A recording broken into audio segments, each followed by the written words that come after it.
Welcome to Old Path and our Monday studies through the Old Testament. Currently, we are in the book of Ecclesiastes. Pretty fascinating book. I gotta be honest. It's an interesting book because of a lot of things that we kind of have to speculate about, which I'll get into here in just a few moments as we kind of intro the chapter itself, and make a couple of, like I say, observations that sometimes you might not actually think of when you're looking at the book of Ecclesiastes. So let's remember, as he's writing this, we're talking about 3,000 years back in history. And of late, I've made mention of this, that is the stuff that was available to him to read as far as what we would consider the Bible. In the Old Testament sense, he's basically got the writings of Moses, the 5 books, the first 5 books, what we call the law or the Pentateuch, the 5 books of Moses, the first 5 books from Genesis to Deuteronomy, and book of Job, probably, and then the things that he would have heard from David, some of the written Psalms, I'm sure that he had heard, but his sample size for us is considerably less than what we have. We have so much more, and even of Old Testament history, all the writings of the kings. He's only the third in the line of the kings. They have the judges, so he knows the history of the judges, that book and how it was compiled. There's, again, you can go back and kind of look at where he is in the timeline and what would have been written by the time he's there. It's not as though he's in the dark. I don't want to give that impression at all. But I do know this, that some of the things that he sees as conclusions, if we were trying to weigh the same kind of things, we wouldn't come to the same kind of conclusions that he comes to, and we'll look at some of those here today.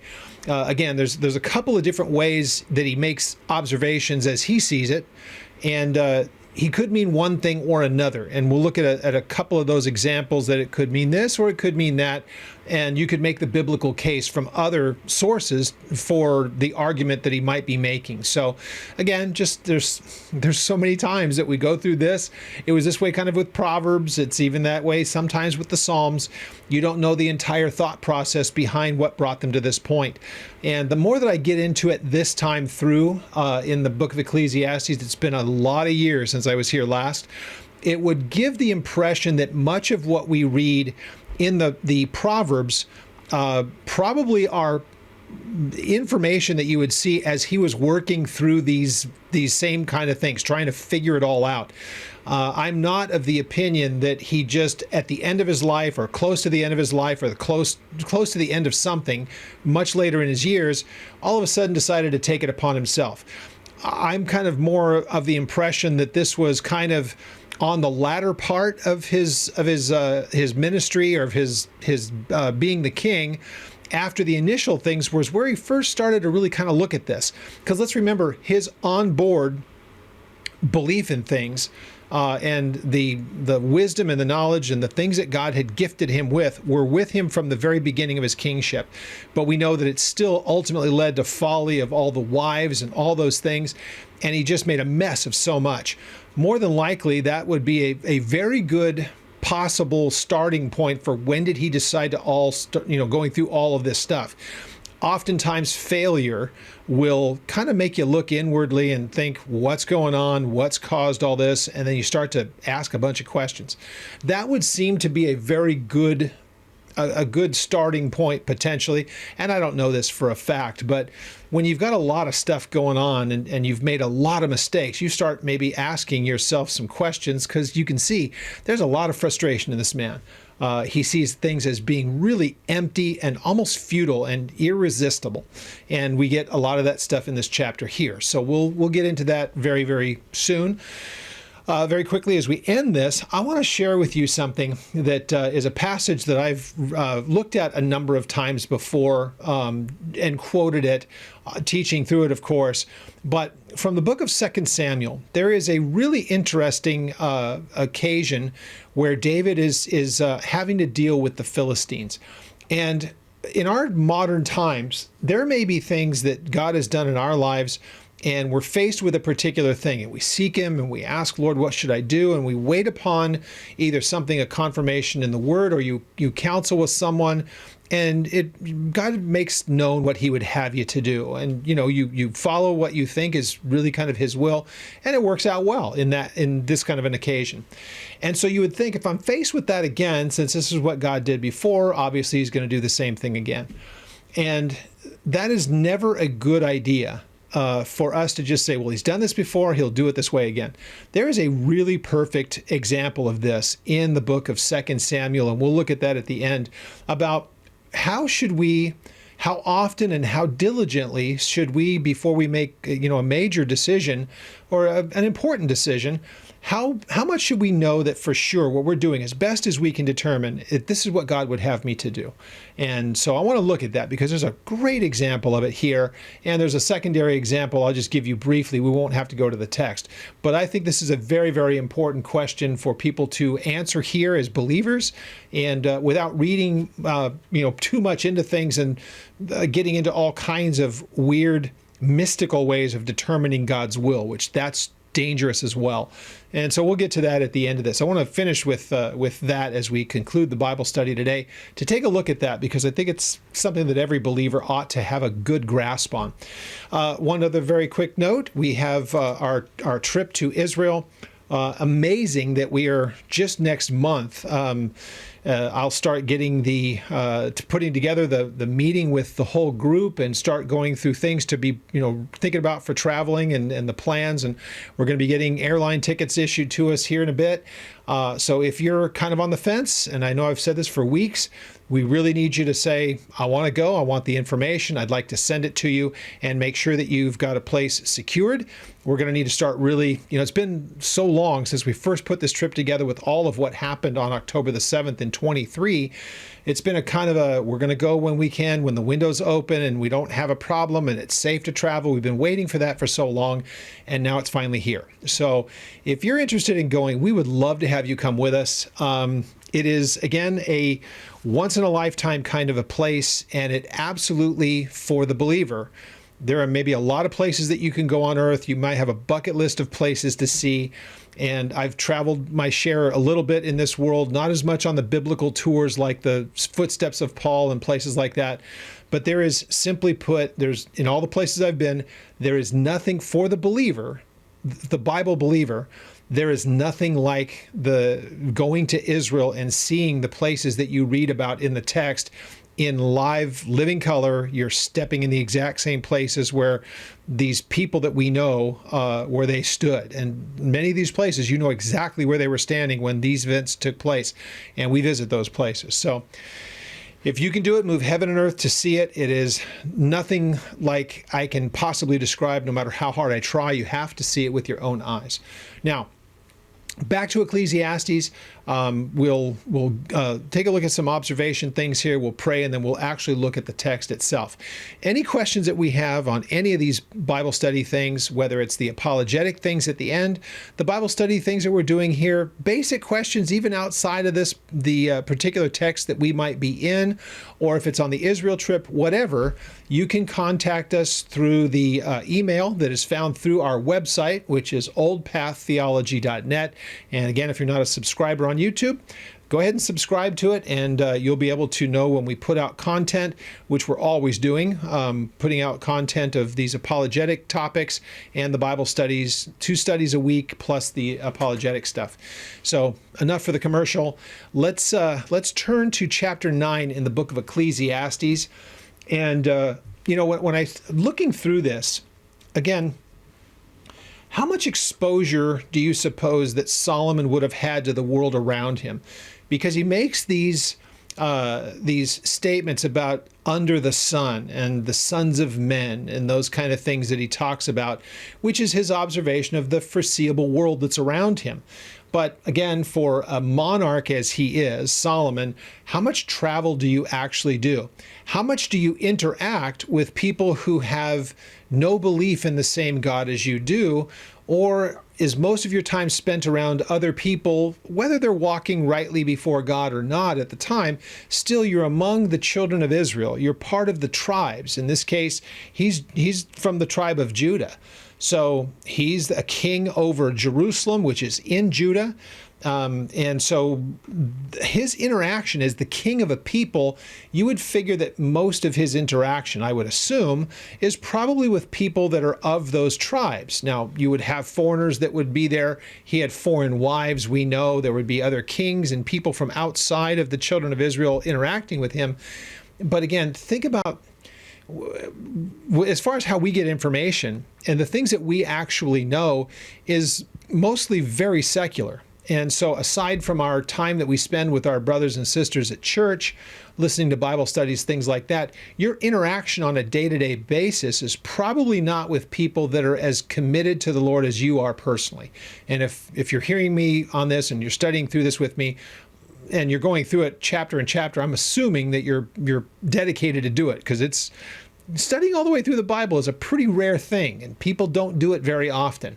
So my guess is that when you're not in this kind of a situation or among the people at church, if you're able to get to a fellowship and that kind of a thing, most of your other interaction is going to be with very much secular people. So I say all of that because the observations that Solomon would make, his input, certainly information doesn't travel at the speed of light like it does with us. An event can take place and we could know it within an instant anywhere in the world. If we happen to be, you're watching something of a live screen and something happens there, you know about it immediately because it travels again at the speed of light. Major events that would happen elsewhere in the world may or may not ever even reach the ears of Solomon. If it happened in one of the adjoining nations, it would take a while for that news to travel. So once again, the amount of input, the sheer amount of input that he would be getting is a trickle compared to what we get barraged with every single day. So the things that we observe in the world around us is predominantly secular. Most everything that we see as an input, if we're looking at what's happening around the world or interacting with people, very few people that we probably interact with on a day-to-day basis, unless you're like I was, a pastor at a church, and most of the people you're interacting with at the church during the day, they're people that you fellowship with all the time. So you're kind of in a little bubble, comparatively speaking. But for the people that have to work out in the world, you're happy if you can find another person at your workplace that's a fellow believer. So all of that to say, as we look at what Solomon is saying here, what's his circle? What is he seeing that he's making these observations? Because he says, of the things that I've observed, everything under the sun. That means just the day-to-day of everything that he's able to take notice of. But how much was his world similar to ours? I don't suppose it was very much similar to ours, but nonetheless, these are the observations that he makes based upon the experience that he had. So the questions that he may ask, even if they're rhetorical, like I'm asking these not because I'm looking for information, I'm just posing it as a question, but I've already worked through it in my mind, and here's my observation. We might ask the exact same questions, but have a completely different answer for it, because some of the things that he goes, it just makes no sense to me. You and I would look at it and we'd say, well, it makes a bit more sense to me because God has revealed so much more to us. And we know a little bit more about the nature of man because God's revealed those kind of things. And there is just, again, even the basic fundamental relationship that we have with God is drastically different from Solomon. So it's to the believer here who's been washed in the blood of Jesus and been born again, part of that promise is that the Spirit would indwell us. That was not possible in Solomon's time. Sin was a barrier where God would not indwell the sinner. So even though we are not perfect as believers, we're still indwelt by the Holy Spirit if we've been born again. And so the immediate recognition internally when we're outside of what God's will is, we know those things because the Spirit's saying, you're out of your lane, basically. We know those things. So something that we might even take for granted is something he couldn't have ever even possibly imagined.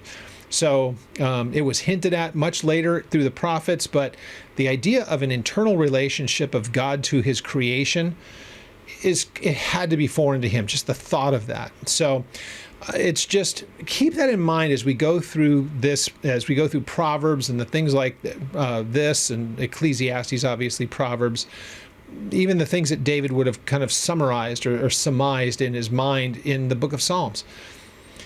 Given the exact same input, how would we ask and answer the questions that they ask and answer? We'll have a couple of examples of it here. So chapter 9, let's turn there and let's have a word of prayer and we'll dive into the text. Father, we thank you once again for the privilege that it is to sit at your feet. And we have the promise that when we seek you out through your word, that you will speak through it, and that you will give us understanding. So again, as we look at the musings and the thoughts of a man from 3,000 years ago, we may not understand his world very, very well from other than what we can read. But the way that we can take away in the application part of this, may our ears be attentive to this and open to what you would teach us through it, that we would be mindful of what's being said here and how it applies to us in this world. So we give to you all thanks and pray that you would glorify yourself through the teaching of your word. And we ask these things in Jesus' name. All right. So when we look at chapter 9, the first couple of verses are kind of those, again, observational kinds of things here. And then it starts to get into, again, this whole thing of the futility of it. It's like you go through an entire life and it's ups and downs. There are people of great reputation and people of lesser reputation, but they all wind up the same. They all die. They all go away from this world, and what's remembered of them. This part of it is somewhat repetitious, and then, of course, he has things mixed in with it that are kind of a little different that we can add in. So it doesn't sound like it's completely repetitious or redundant. So verses 1 and 2 says this, "For I considered all this in my heart so that I could declare it all, that the righteous and the wise and their works are in the hand of God. People know neither love nor hatred by anything they see before them. All things come alike to all people," or to all. And it says, "One event happens to the righteous and the wicked, to the good, the clean, and to the unclean, to him who sacrifices and him who does not sacrifice. As is good, so as is for the good, so is for the sinner. He who takes an oath as the one who fears an oath." So again, he has a lot of poetic words to basically try to talk about the extremes. The person that's very devout as opposed to the person that's not devout in the matter of faith. The idea of taking oaths, not taking oaths. The clean versus the unclean. He's using the extremes of both. And yet, his point for doing that is to say, everybody winds up in the same place. Now, as he says this, what is his idea of standing before God as a judge? And what does it mean when you die from this world? What happens after that? These are kind of questions that you can see he wrestles with because he doesn't give a real definitive answer. So if we're working through this kind of a thing here, and we're wondering what's going to happen, because he talks about death and what happens after death and all that, if we're having that discussion as believers, we would say, well, the Bible tells us that it's appointed to a man to die once, and then comes the judgment. So we know that. So then if we were, say, witnessing to somebody who doesn't believe that, and they might say, well, what's the judgment? We would be able to say, if we believe what the Bible says, the God who created us tells us that sin is a barrier that will separate man from God eternally. There's nothing that man can do to fix the problem. And hopefully the follow-up question is, well, is there any hope for anybody in this world? We would say, absolutely there is, because God always knew that that was a barrier that could not be breached. And so he sent his son to die on a cross, that when we leave this world and we are judged, we have no fear of an eternal consequence of punishment and of separation from him. So think about this. If Solomon wanted to move it in that direction about what happens after we die, he couldn't even begin to articulate what I just did there. And it's really not any deep thought. It's really just what the Bible says. And put into my own words, it could be said 100 different ways, but it's the same ultimate truth. There's no uncertainty of what happens to man after they die if we believe what the Bible teaches, because it's not ambiguous. The Bible speaks in very, very definite terms about that particular topic. It's just not up for discussion. So what has to be done? Something must be done about sin if man has any hope of being reconciled to God in the end. And so that we know. It can be proven 100 different passages talking about the same thing, whether it's Jesus's words or Paul or Peter or anybody else who wrote on the topic. It's not difficult for us to understand if we take the Bible as the authority. Solomon could not articulate it quite the same way. So basically here he says, now again, he's writing this as though I'm presenting my final report on the topic of what does it all mean? What happens? What about this life? what's the purpose of it? All that kind of stuff. And you just see he kind of talks about it from a whole bunch of different directions. But this, whenever you hear about the sons of men and things under the sun, like this world and the people who live in it, these are some of the most grand observations. There's wicked people and there are faithful people. There are people who do the right thing and don't do the right thing. There are people who get stuck in the pursuits of this life as opposed to the people who are just content to take what God puts there and they enjoy the life that God has put before them. They're not so driven that they don't have a moment to just enjoy the process of it all. He's talked about all those kind of things. So this is all part of his discussion that he keeps talking about these observations that he's made. So at this point in verse 1, it says, again, for I considered all this in my heart. So it's that at the core of my being, this is my summation to it, so that I could declare it all. That was really, again, his whole thing was, I didn't want to just learn this stuff and figure out what I could figure out and keep it to myself. I wanted to pass it along as much as I could. And again, if I was to, or any of you, if you're believers in Jesus and born again, you're saved and have the Holy Spirit, you read the Bible and it's not just words on a page, we might say, I want to understand what it's all about. We would be able to probably have a better summary of the totality of life and everything and what's it all about. From the time that you're born till the time that you die, what happens at all points in between? Is there really a futility to it or what? So we would know a lot more about the nuts and bolts of it. We would still want to get to kind of the same place as he's ultimately gotten to. We should be obedient to God. We should enjoy the day-to-day comforts that God provides for us. We shouldn't strive for things that we can't fix. We should be pleasing in his sight and recognize that everything from him is a gift. And, he understands that. We understand that with a whole lot more information about it and a real certainty of the world hereafter. So we've got all that. We know that stuff because the Bible tells us in volumes about those things. So again, I'm saying all this and I hope it's not boring anyone. What I'm hoping that we do is to say, when we read the passages, when we read the text, the problem that so many run into is that they read a passage as though it was written yesterday directly to them, and they jump right into the application. What do I need to do with this information?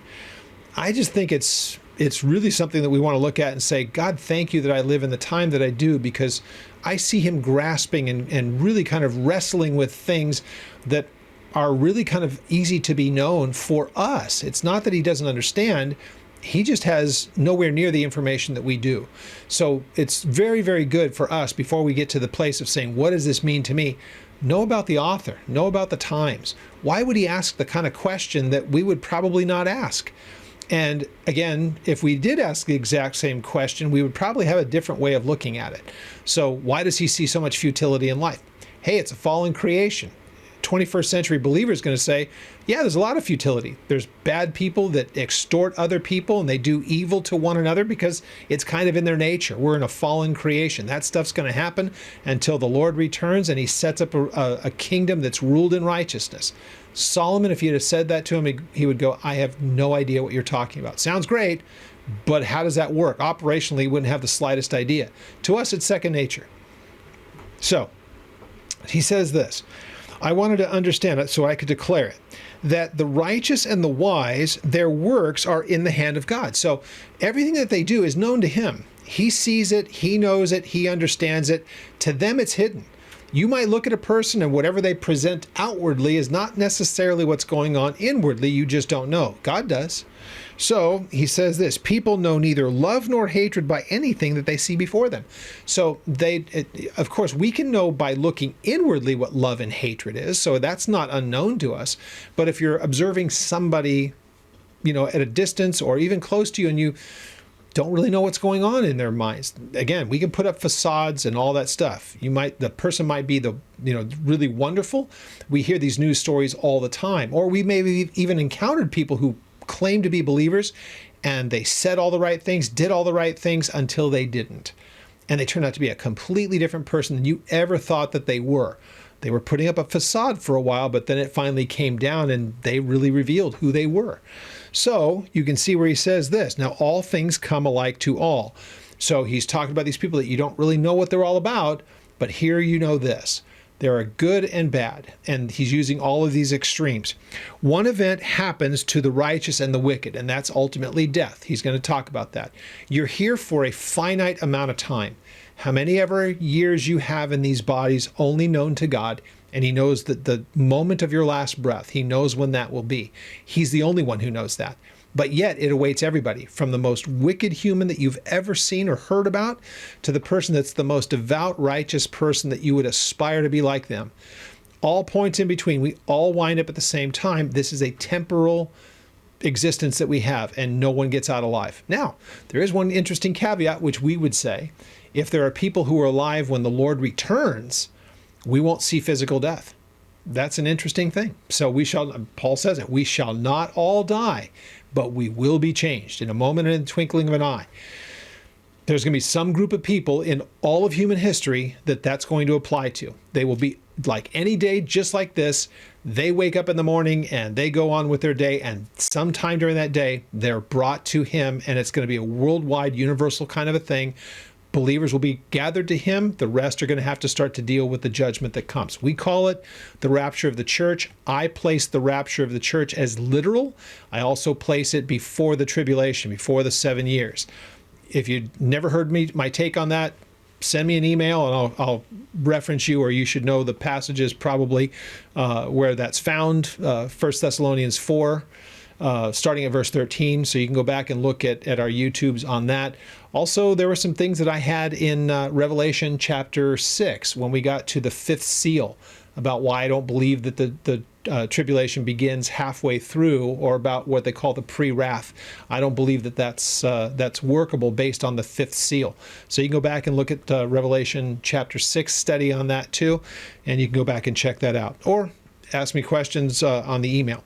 So he says this, to the good, the clean, and to the unclean. Now this happens, what he's saying, this happens to everyone. And then he gives this list of people, the good, the clean, the unclean, to him who sacrifices and him who doesn't sacrifice. So there are people who absolutely ignored what God said was his remedy for keeping themselves right before him.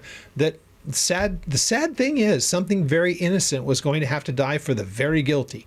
So the animals, the birds, whatever it was that you were offering, the doves, the goats, the bulls, the sheep, whatever it may be, something was being put to death because of your guilt, a sin offering, and the innocent was going to pay for the guilty.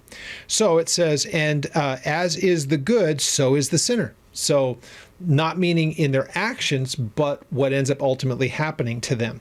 He who takes an oath and he who fears to do it, that will pledge to the Lord, I will do this. And there are others who would say, I wouldn't do that because I can't fulfill it and I don't want to lie to God. They have at least that much of an understanding that I may not honor him, but I certainly don't want to make a pledge to him and break it, as opposed to the ones who do.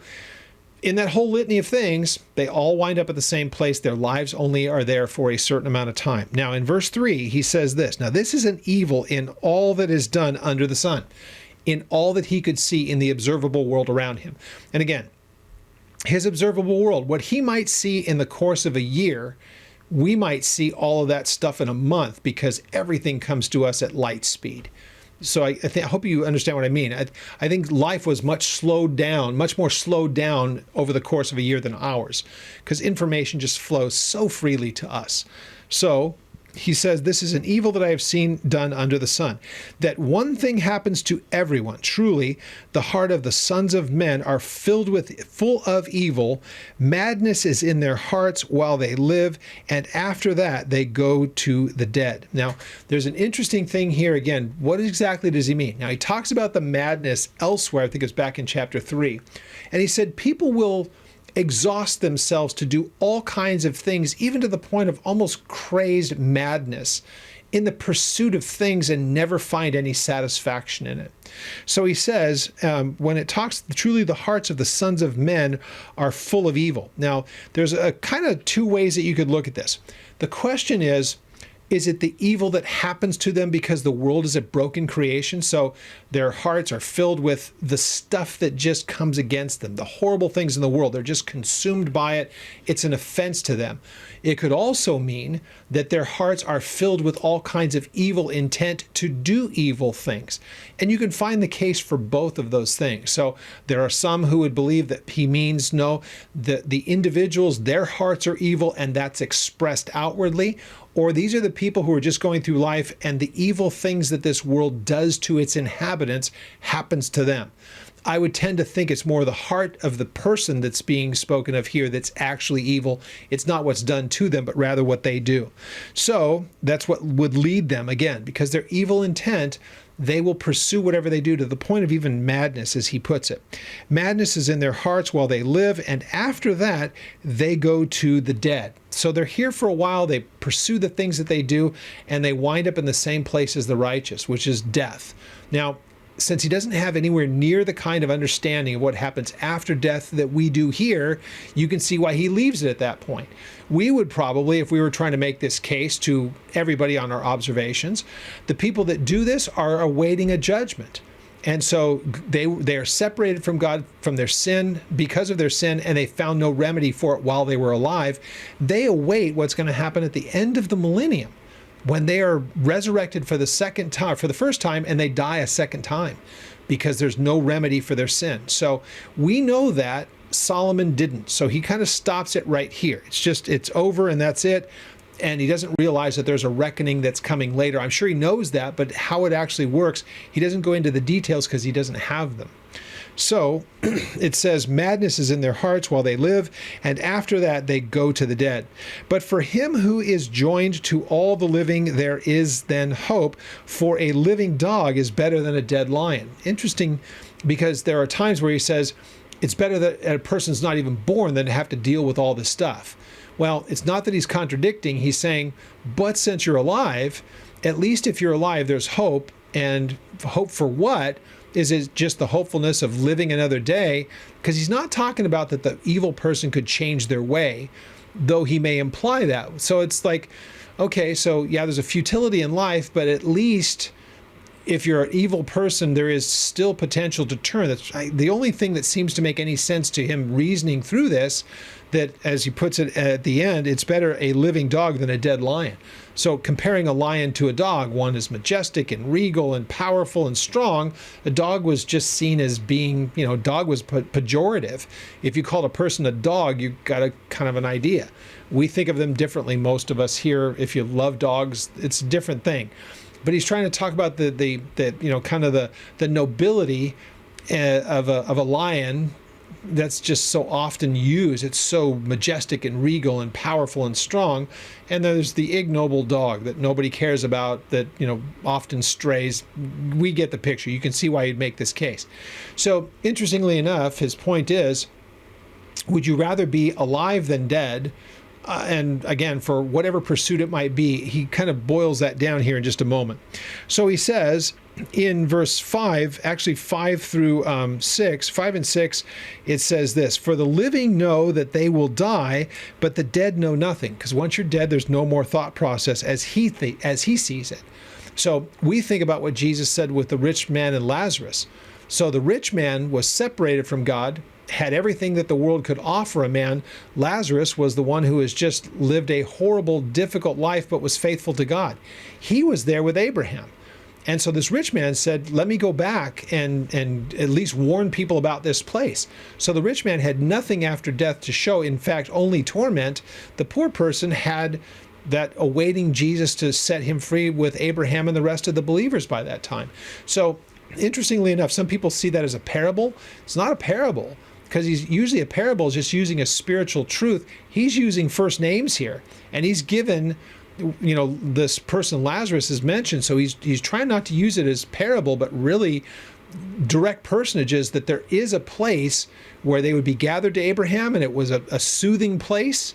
But the man was in torment, who was the rich man. So when we read this, for the living know that they will die eventually, but the dead know nothing.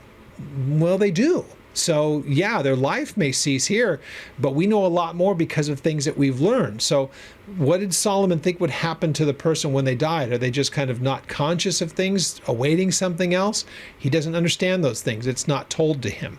So he says, but the dead know nothing, and they have no more reward, for the memory of them is forgotten. And sometimes it is. But there are a lot of people that have gone on to die, and we know who they are because of their horrible things that they did.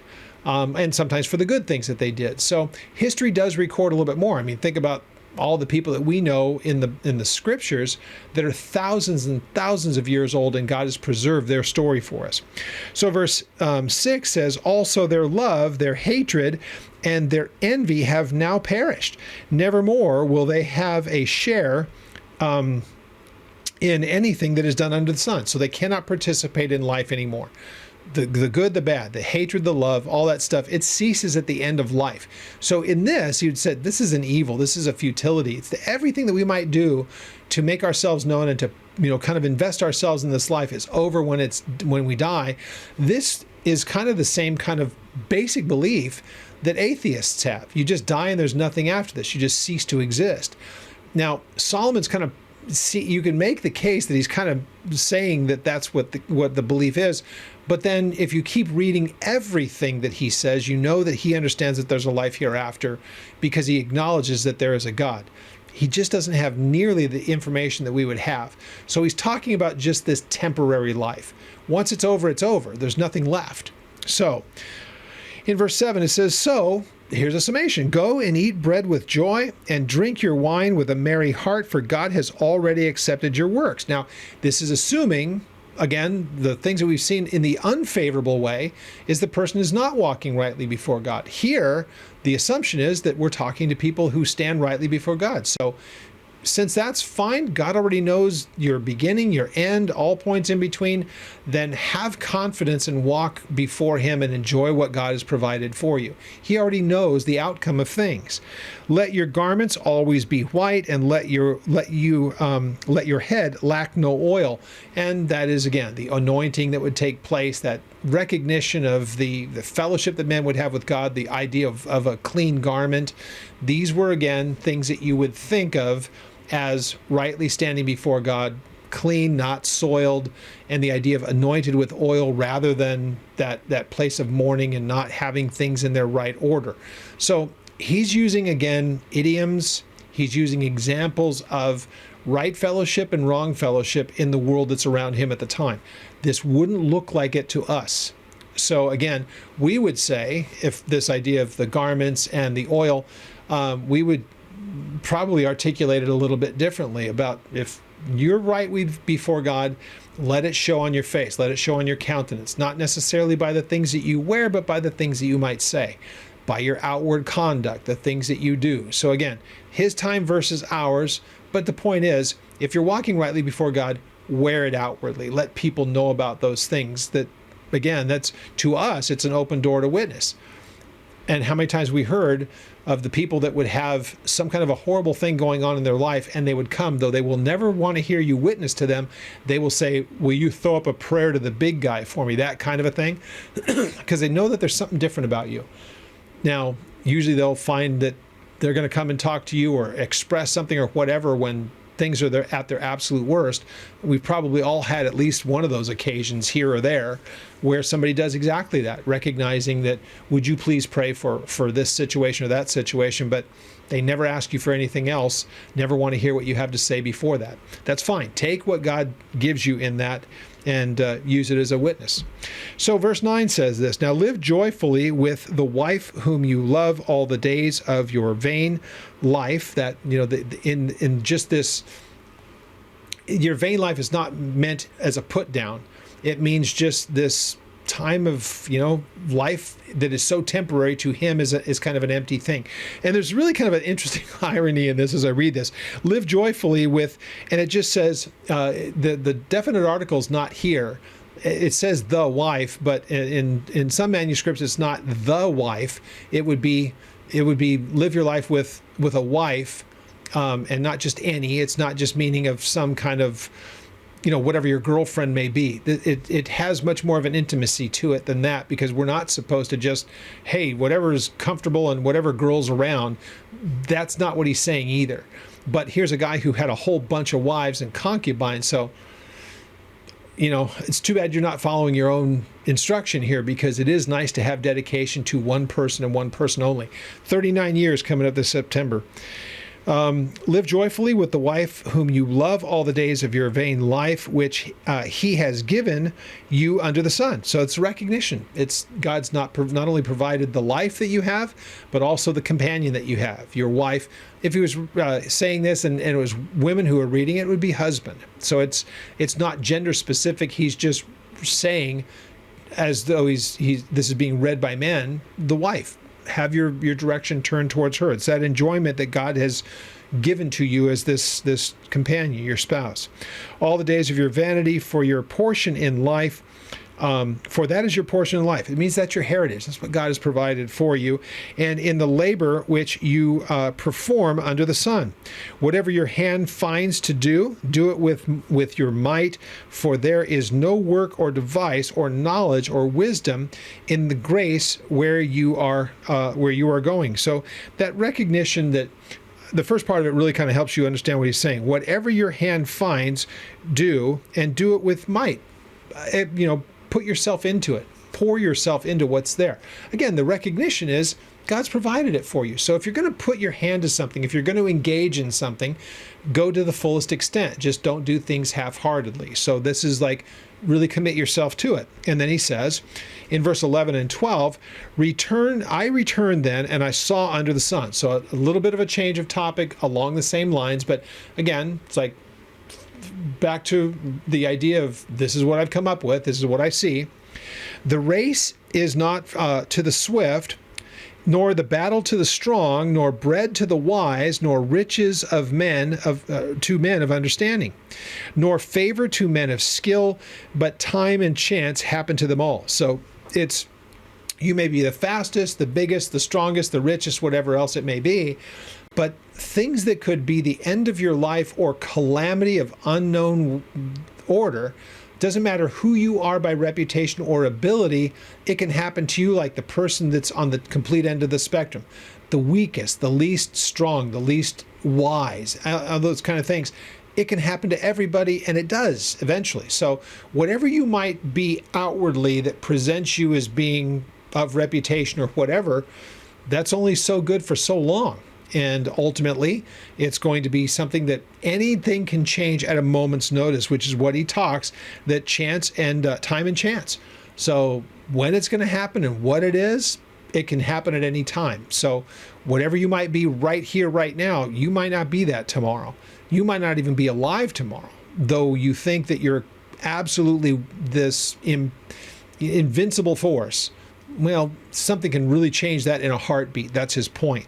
For man also does not know his time. Like fish taken in a cruel net, like birds caught in a snare, so the sons of men are snared in an evil time. So we live in a fallen, broken creation. So anything can happen at any particular time. We ought not to think otherwise. And that's the point. It happens to all men. There's nothing that can be done to change that. So he says, when it falls suddenly upon them. So it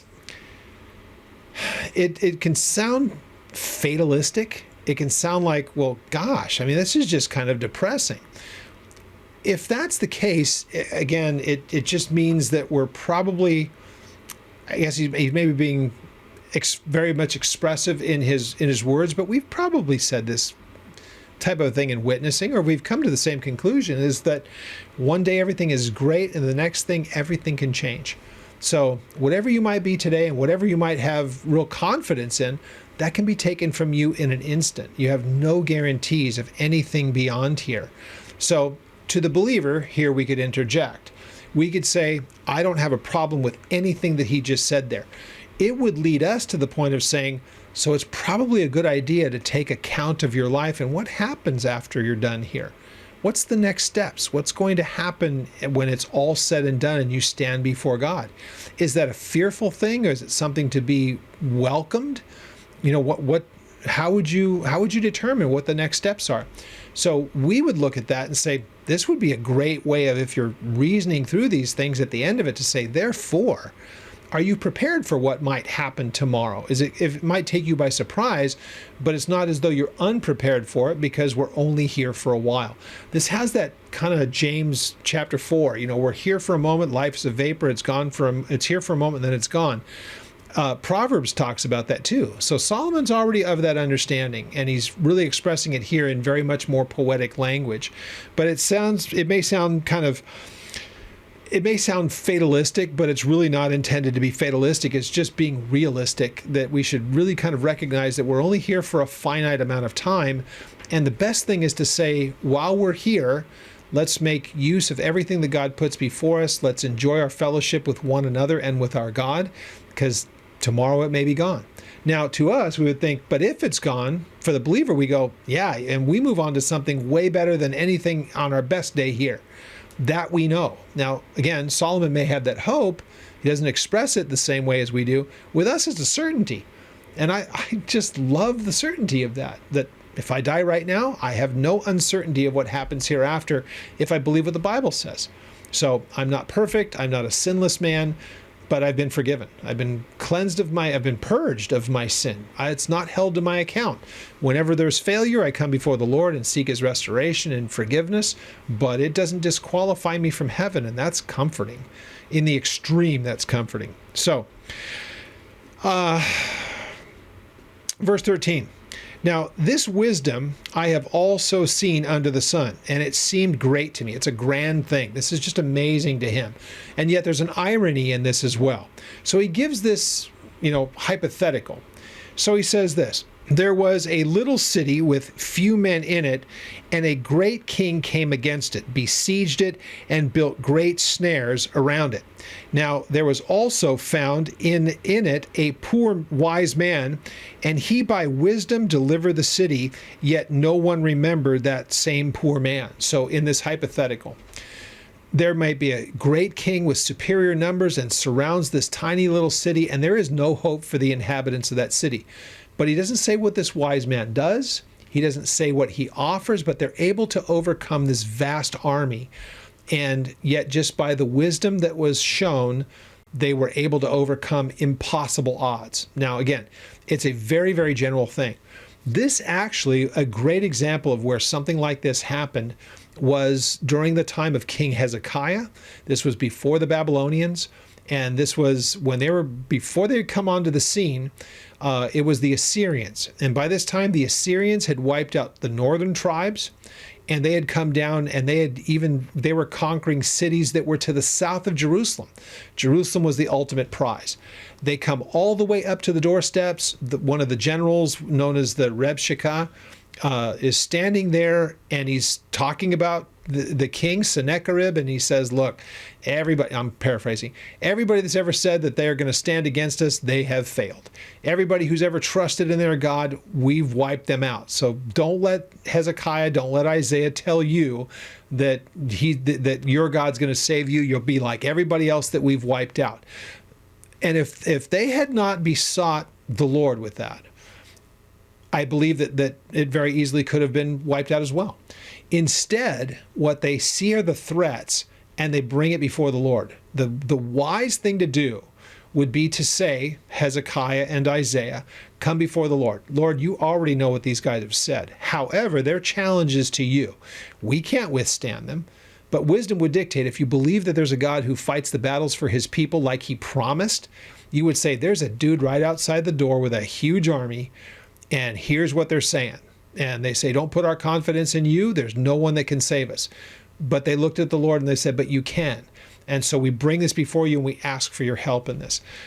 We know the outcome of that was that 185,000 men of the Assyrian army were dead by morning as they slept.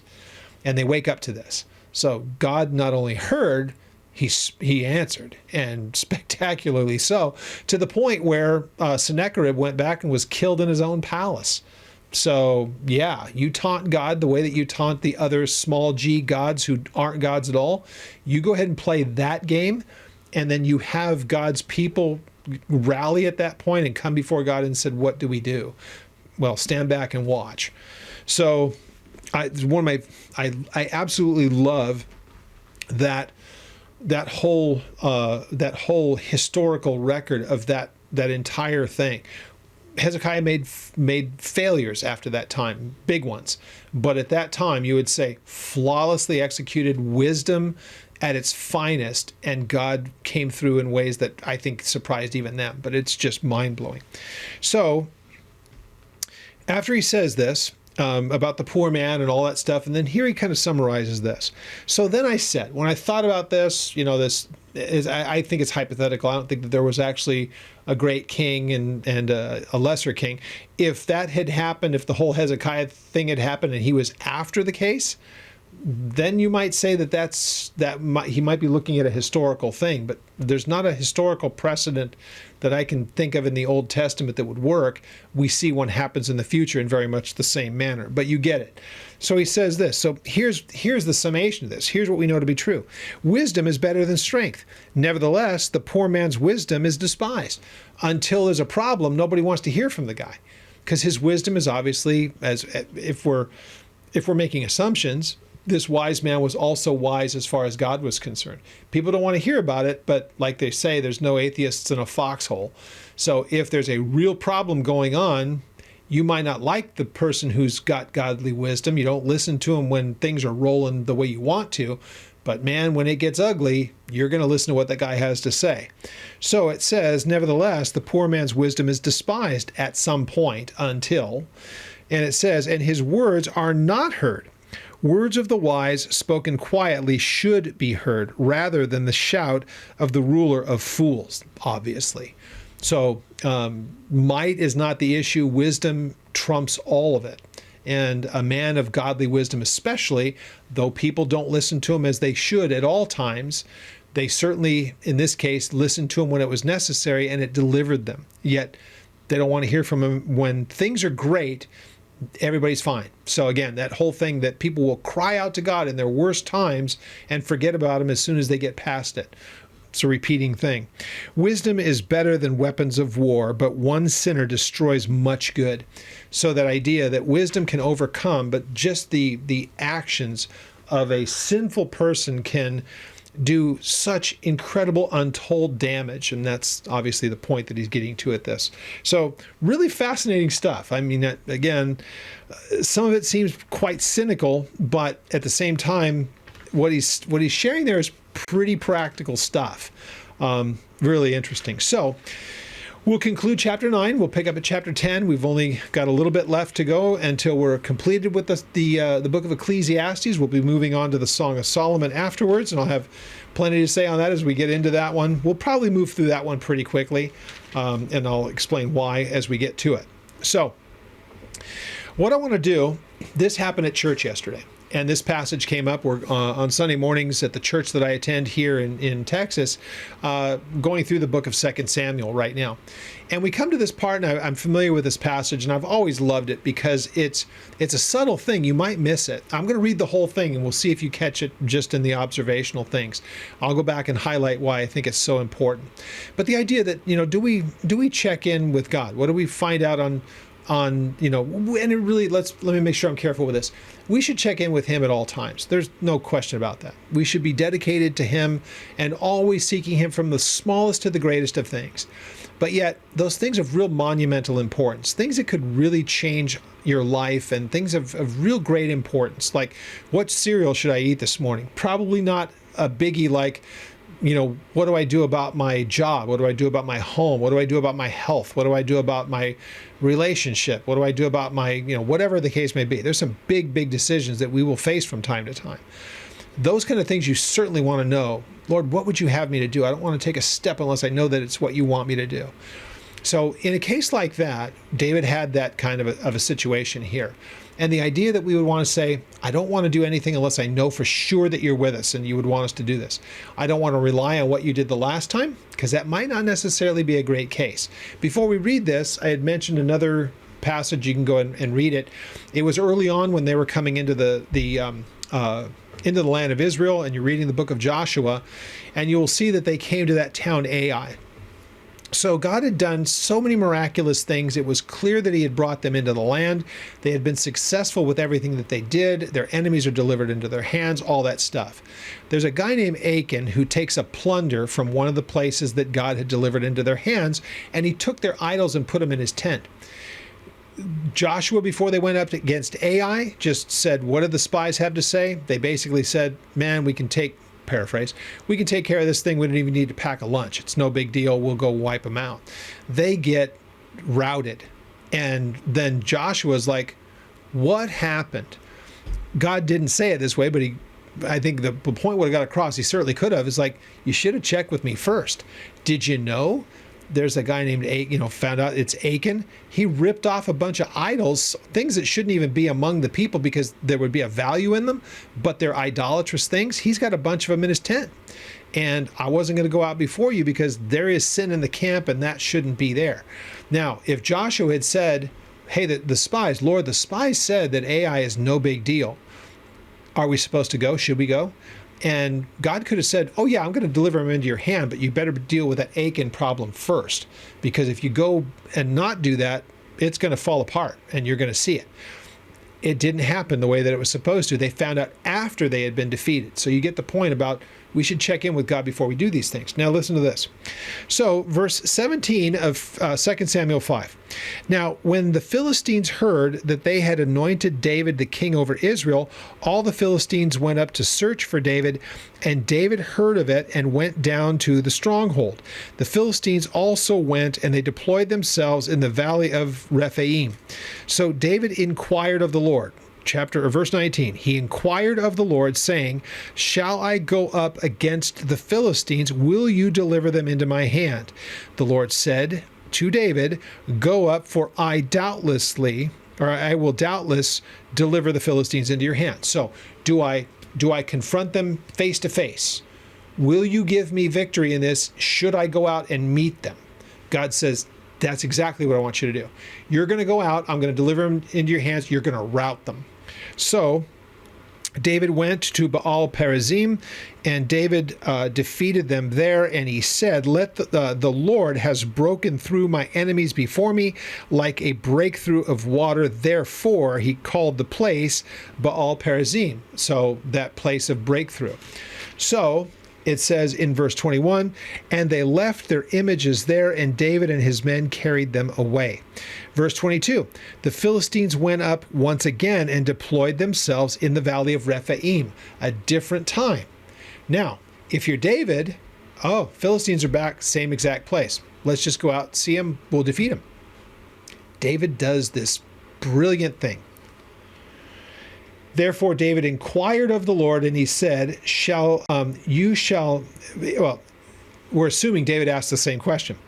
David therefore inquired of the Lord, and he said, the Lord said to him, if David followed the exact same pattern, the Philistines are in the valley of Rephaim. Should I go against them? Will you deliver them into my hands? That's implied here.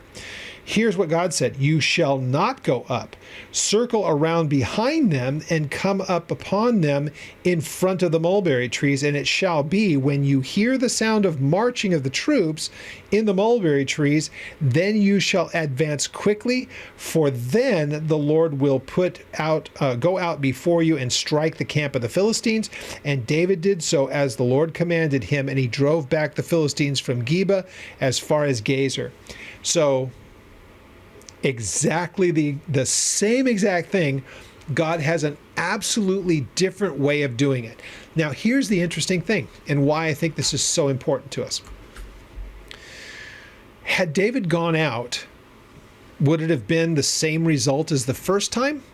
Or would it have been more like an Ai thing? Hey, you went out and did a major thing as the king of Israel, and you imperiled everyone, but you never asked me what I wanted done.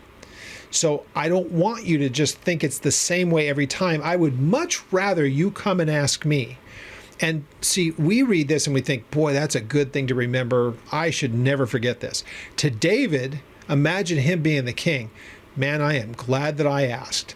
I will not do anything without asking him again. I've learned this. This is an important thing to do. Doesn't mean I'll always do it, but I undoubtedly, to me, if I can see it, he certainly can. that he asked a question, probably expecting the same answer, because what's he going to expect? Will you deliver them into my hands? No, I'm going to let the Philistines wipe you out. We know that's not going to happen. It's rather, I need the battle plans, Lord. I know that you're going to deliver them into our hands. David's walking rightly before God, clearly, because God gives him the victory. But it was going to be done according to his terms and not because David's some great warrior and great leader of men. Though he was, ultimately still he has to depend on the Lord, because if not, the Lord will not necessarily allow them to be victorious, because they'll step out without knowing what he wants from them. So this is just one of those great examples. As believers, write this down, this passage here, and remember it. It's wonderful. It's such an important thing to remember, that big things really should be taken to the Lord. And I'm probably one who offends like everyone else. We just do things because we think that they're a particular way. But if we could train ourselves to say, I don't want to make decisions unless I know for sure that the Lord wants it done. And sometimes we can convince ourselves that what we're wanting to do is what God wants us to do. We want to make sure that we don't have our thumb on the scale. But here, very clearly, he inquires of the Lord. So how did he do that? Through the high priest, through prophet? We're not told. But God gives some very specific instructions. So it's not just like is it a yes or no, and you get a yes or a no. There's detail here. So clearly that was given through some way. And determining what is the will of God, we knew that would be something that would be done inside the breastplate, what they call the Urim and the Thummim, those lights. Was it lights? And there's two different things that are there. But somehow you're able to determine what is God's will. And it can't be a simple yes or no, because look, it's like, no, you're not going to go face to face. You're going to circle around behind them. You're going to wait for me to give you the cue, and that's going to be the sound of marching in the mulberry trees. I mean, that's a lot of detail. So that had to come. We know that God would speak through the prophets that way. There were prophets of his time who were close to him. We're just not told how it all came. But it's just a very, very important thing for us to remember, that major things really ought to have the time where we come before the Lord and say, what do you want done, Lord? I want to do your will. I want to make sure that what I'm doing is completely your desire for me. So I don't want to take a step if it's in the wrong direction. All of that kind of stuff needs to be done and taken into account. So love that passage. Glad to be able to share it with you. Super, super important that we understand that. So we'll pick up at chapter 10 next week, and we'll be moving on pretty quickly to the Song of Solomon, and then we get into the prophets. So book of Isaiah. Very much looking forward to that. And again, if you have any questions on any of the things that we studied here, want to talk to me about the Israel trip, any of those kind of things, oldpaththeology.net. There is a contact us page, which is a link to our email, and you can send me an email. I'd love to hear from you. And we will pick up Thursday in the Gospel of Matthew as we continue through that, and we'll pick up at chapter 10 in Ecclesiastes next Monday.